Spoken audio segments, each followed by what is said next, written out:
make fun of me, make fun of my accents, make fun of how I looked, how I was like scrawny and like didn't have fashion sense. And it was kind of hard for me, a 5-year-old getting bullied by third graders and second graders. Like it was really hard for me. And the fact that I'm 17 now, it's been 12 years and I still remember this, kind of like tells you how hard it is and how words do hurt and how words do stay in people's mind and how they still affect us till this day. My experience with bullying, I was in third, fourth grade, and I was new to my school, whatever. And growing up, I had struggles with acne or whatever. So drinking soda, eating chocolate, and all that other bad stuff, weed, whatever, would break me out, and I'll be bullied for it. So throughout the school year, it was like third grade, I would mind my own business, whatever, and kids would come up to me and be like, "Oh, look at that piece of face, whatever. You got all that acne on your face. Look how skinny you are, and whatnot." But to this day, it still leaves scars. When something does come up to me, whatever. But I still push through it, and stick to my ways, stick to myself, whatever, and just leave it as that. So when I was like 7, I used to go to Aggie YMCA. I used to play a lot of football. It was my favorite sport, and I was playing with a team of like teenagers, and I was the smallest on the team. Obviously, I was like 4 feet. I never that tall. So this kid, I forgot his name. He was like 14, and we was on the same team. I would run as fast as I can, straight out, and he would just put his foot out in front of me on purpose, and I caught him the first time. And when he did it, I flew, I hit the floor, I ate the dirt. It was disgusting, all over my teeth. So I got up and I was like, "Why'd you do that?" Whatever. He's like, "Oh, my fault, I didn't mean it." So we did the next play, and he did it again, and I flew into a tree, and I started crying. It was just like, "I'm on the same team as you. Why would you do that?" Or whatever. And he just said, "Oh, my fault. I didn't mean to do it." So I stopped playing. I didn't want to play. And like over time, like he would just be tough with me. And I'm a little kid, so I don't know. And now, open them and try to make them straight. Try to make them as straight as possible, unwrinkled. Try to make it perfect again. Can't do it, right?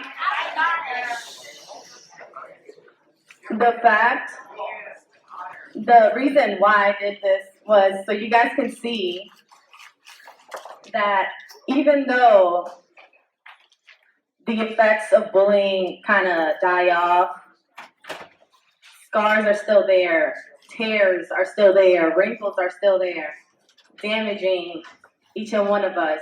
And it's like a soda bottle. You keep on shaking it, you keep on shaking it, you keep on shaking it, and you don't open it until you just one day just let it all out and it just explodes everywhere. So think about a person's feelings, think about how they're gonna feel later on. Think about these scars that are gonna show later on.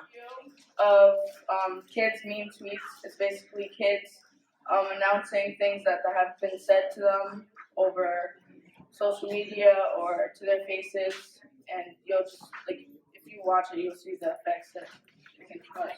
Obviously, I forgot the name or what that's supposed to mean, but it did leave an impact. And so yes, not only does it impact the person who you're making the comment to, but it impacts the person surrounding or the people in that environment that is seeing you bullying a student or you're trying to bully a teacher. So let's desist from that and let's create the environment that we want to achieve, so to speak. Thank you. So listen, guys, bullying can happen at any age, 5, 10, 40. So some of the bullying comments that I have experienced is go kill yourself. Who in here has experienced that comment? You're a loser, go kill yourself. You're a piece of you know what? Okay. You're white ghetto trash. Okay. So listen, guys, those are just some examples, right, of bullying. Are you a terrorist? You're a spick. You're, the N-word that we don't want to use ever, ever, ever, ever. Okay? You're a loser. Go kill yourself. Okay? But what helps us get through this is when people say these things to you, you know who you are inside. Okay? You Arab mother effer. Mind you, I'm not Spanish or from the Middle East. So bullying is basically a form of other people's ignorance. Okay, has anybody ever heard that statement, ignorance is bliss? I'm sure some of us have. If you haven't, what it means is if there's something that you don't know about in this life, you can continue to live life peacefully and nothing will bother you. Ignorance is bliss. Bliss is happiness. If there's something you don't know about, you can continue to live happily. Okay, so bullying is other people's forms of ignorance coming out in the form of words. Okay, what helped me get through it was I knew who I was inside. No matter what you say to me, and no matter what anybody says to you guys, if you can be honest with yourself, you know who you are, none of that stuff matters. Okay, there's a reason you guys were taught these things as kids. It's to basically empower you to grow up to be young individuals that can make a difference in this world, and other people's words cannot bring you down, guys. All right?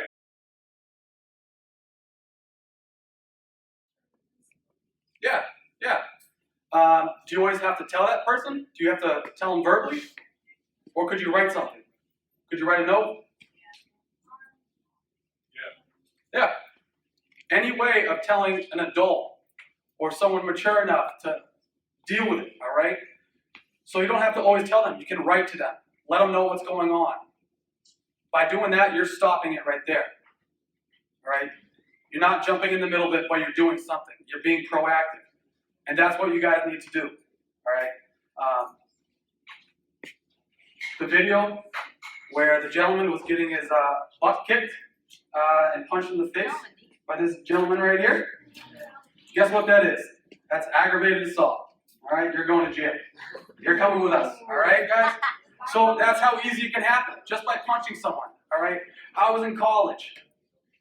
Someone decided to punch someone because they weren't cool enough. They weren't in the right crowd. That person fell back, hit his head on a ledge, and died. Just takes one punch. One-time bullying, all right? He's in prison for the rest of his life for murder, all right? So I don't want to see you in a cell, locked in, eating the food that we give you. And it can all stop, all right? You guys got to stand up for someone you may not know. But you know what? That might change that person might be having some bad thoughts. He might be he or she might be thinking about killing himself.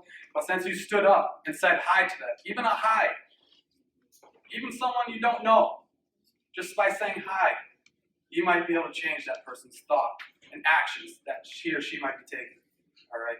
What are you doing where you living now? The first thing he asked me is, what's Dana Fallon doing? Dana Fallon was a kid that bullied him. And he said, I swear if Dana Fallon showed up tonight instead of you, I'd want to punch him in the face.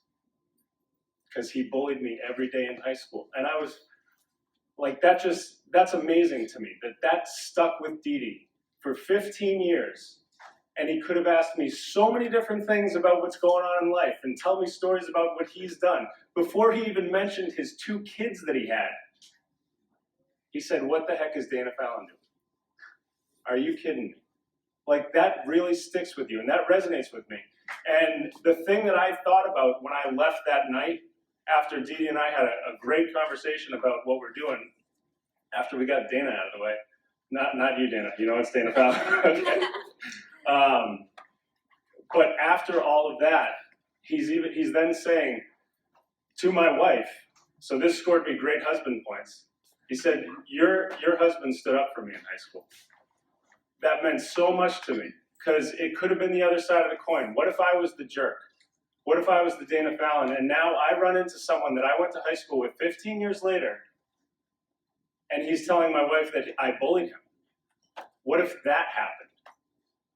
I'm so glad I stood up for Dee Dee, and I was a good, positive part of his life, rather than a jerk that stuck with him forever, and he remembers some of those mean comments that Dana said to him. So think about not so much just in the moment, but where do you want to be down the road? How do you want this family to think about you? Do you want to be that jerk? Or do you want to be someone who really helped you out in life and made you the person that you are 15 years from when you leave this place? Okay, just something to think about. Go Dee Dee. Yes.